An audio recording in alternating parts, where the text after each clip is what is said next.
Hi students, welcome back to Hindi secret channel. ഇന്ന് നമ്മൾ പഠിക്കാൻ പോകുന്നത് മത്ത് എന്ന വാക്ക് ഉപയോഗിച്ചിട്ട് എങ്ങനെ സെൻറ്റൻസുകൾ പറയാം എന്നതാണ്. മത്ത് എന്ന് പറഞ്ഞാൽ നിഷേധാർത്ഥമാണ്, അതായത് അരുത് എന്ന് പറയുന്ന അർത്ഥമാണ് മത്തിന് ഉള്ളത്. ഇനി ആദ്യമായിട്ടാണ് നിങ്ങൾ എൻ്റെ വീഡിയോ കാണുന്നതെങ്കിൽ ഞാനിടുന്ന വീഡിയോസിൻ്റെ നോട്ടിഫിക്കേഷൻ നിങ്ങൾക്ക് ലഭിക്കുവാനൊന്ന് സബ്സ്ക്രൈബ് ചെയ്യൂ കേട്ടോ. ഇനി നമുക്ക് നോക്കാം. മത്ത് എന്ന് പറഞ്ഞാൽ അരുത്. തു മത്ത് ജ, അതായത് തു നീ, മത്ത് ജ പോകരുത്, നീ പോകരുത്.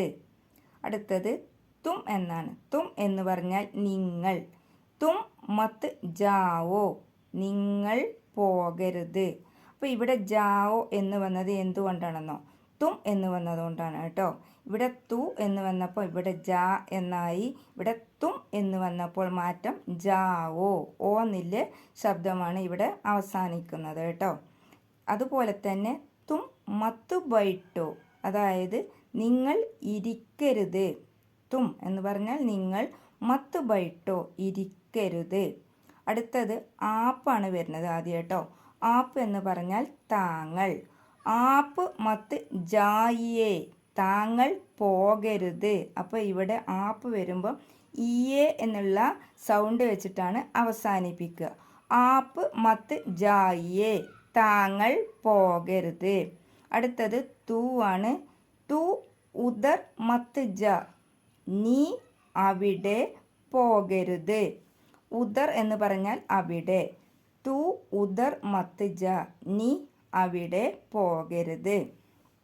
അടുത്തത് തും എന്ന് വെച്ചിട്ടാണ്.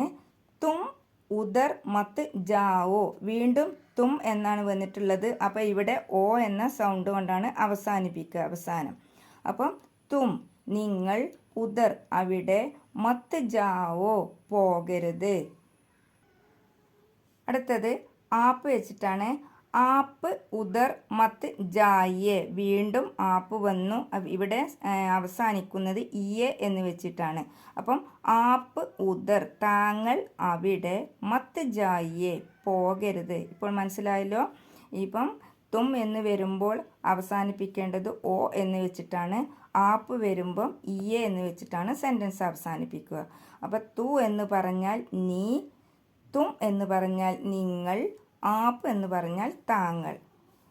ഇത്രയുമാണ് ഇന്നത്തെ വീഡിയോയിൽ. ഇനി പുതിയൊരു വീഡിയോയുമായി വീണ്ടും കാണാം.